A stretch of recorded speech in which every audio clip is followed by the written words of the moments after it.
Dokkan Fest Baby makes his long-awaited return, but is he worth your hard-earned red coins? How's it, everybody? Celtic Link here. We got another Dokkan Battle video for you here today. We have the April Dokkan Fest LR banner for the Super Saiyan God Ultra Super Villain Vegeta, and on that banner we have the return of the Dokkan Fest STR Baby, and in this video we will be answering that big question: is he worth your 400 hard-earned red coins? So let's go ahead and let's jump on in here. For starters, let's not forget that if you are missing, right, the anniversary LRs, the Daima Super Saiyan 4 Goku, or the Int Super Saiyan 4 Goku and Vegeta, or the Saiyan Day LR Majin Vegeta, I would say you should not be spending your hard-earned red coins on this character, especially if you know you're going to be not summoning until any major big banner to be able to recover those coins. And I want to add one extra one for you, right? If you do not have the tech Deborah, he's probably a better choice for you to save your coins for in terms of value as a villain TUR. Now with that said, let's go ahead and let's take a look at the baby, and let's kind of see what we're dealing with here. So he leads Corroded Body and Mind or Battle of Fate, Key 3, HP 200%, attack and defense 170%, and with an additional 50% for Terrifying Conquerors, Final Trump card, or GT bosses. His super attack on his base form raises his attack and defense and causes immense damage to the enemy. Basic effects include Key 2, attack and defense 250%, great chance of evading enemy's attack, guards all attacks, and 50% attack to Corroded and Body and Mind allies. When attacking with 12 or more Key, he gets attack and defense 250%, chance of evading enemy's attack 10%, once only. So, right, he'll pretty much have 80% on his very first hit, and then after that 70%. Starting from the 5th turn, from the entry turn, or when there are 3 or more Corroded Body and Mind or GT bosses allies on the team, he can transform starting from the 3rd turn. So either 5th turn or 3rd turn, depending on what you have. Then he will transform into Super Baby 2, where he begins to stack his attack and defense. Now it is a small 20% stack, but it's still a stack. He gets Key 3, attack defense 250%, 70% chance to evade enemy's attack, guards all attacks, and Corroded Body and Mind allies 60% attack, randomly changing key spheres of certain type to STR. When attacking with 12 or more key, he has attack defense 250% and once only evade enemy's attack 20%. So for one evasion, you get 90% chance to dodge. When all allies attacking the same turn are extreme, he foresees enemy super attack and launches an additional super attack. So an extra stack there. When all allies in the same turn are Corroded Body and Mind, he gets a chance to perform a critical hit and damage reduction rate 30%. With 3 or more key spheres obtained, or if there's a superclass enemy, when he obtains a key sphere, 120% attack and chance to perform a critical hit 30%. With 5 or more key spheres obtained, or if there's an Earthbred Fighter's enemy, he gets another 120% attack and chance to perform a critical hit 30%. So a lot of good things going on here, and in longer fights he does really excel.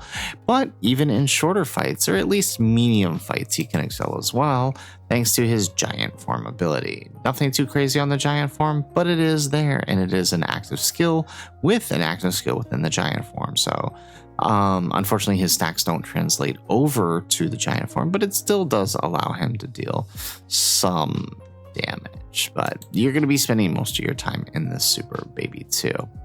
Now, as far as a character and whether or not he is worth, it is important to note that the character operates at his best as a lead or when running the Corroded and Body of Mind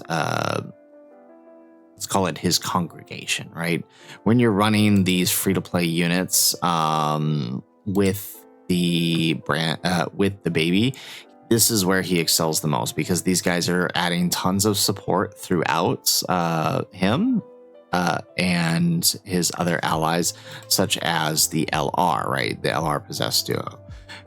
It can be a really fun team to run all of them together, but he himself is still pretty decent as a lead for other units, right? Having leading Battle of Fate with a sub of Terrifying Conquerors, it gives him a lot of good stuff here, right? Like his 200% lead, right? He's got a lot of decent villain units on here.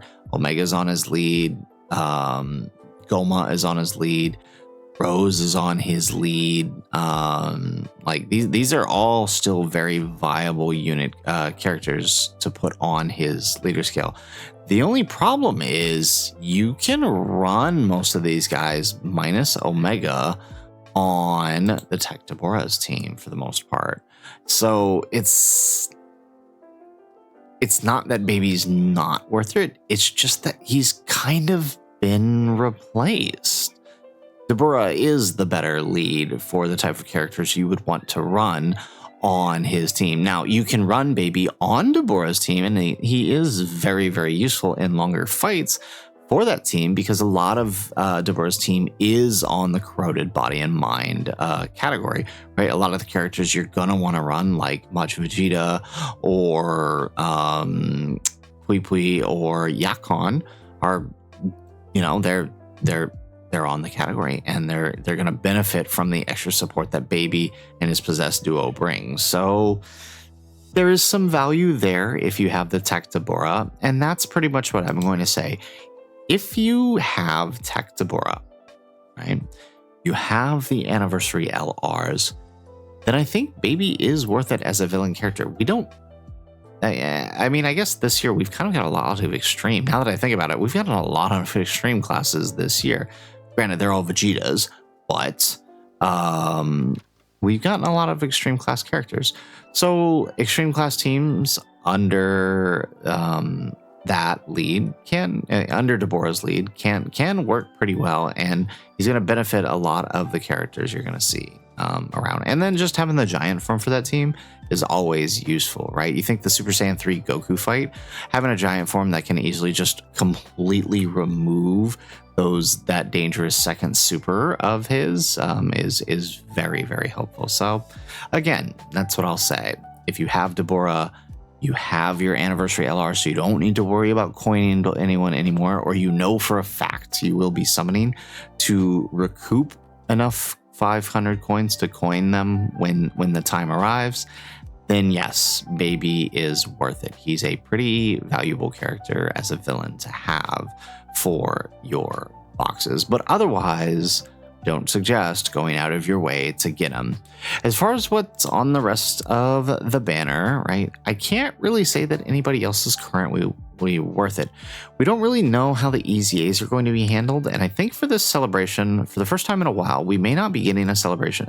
We may not be getting an EZA of a unit from the banner. In fact, right, if I just pull it up in the news here real quick, if we got these things here, this white special characters with the white stone, the Xenoverse characters that you can recruit for free. I am fairly certain that this is our batch of EZAs for the celebration. We will probably get one batch EZA, EZA stage 30 stones, but 5 characters EZA. This is probably what we're going to get. Maybe we'll get the heroes too. That remains to be seen.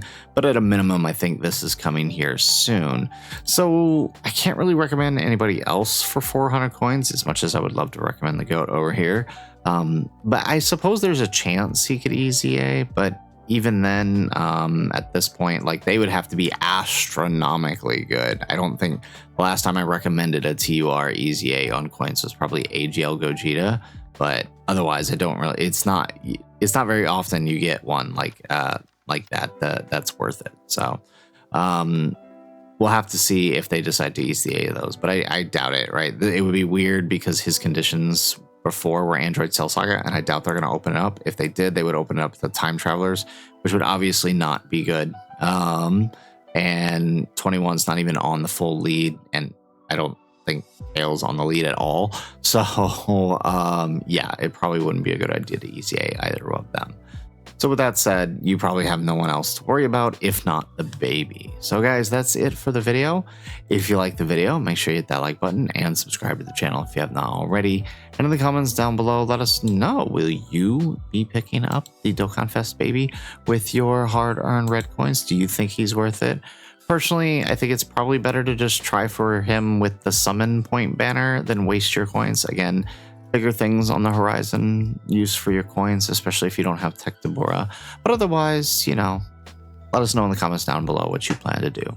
Otherwise, guys, as always, thanks for watching, and aloha.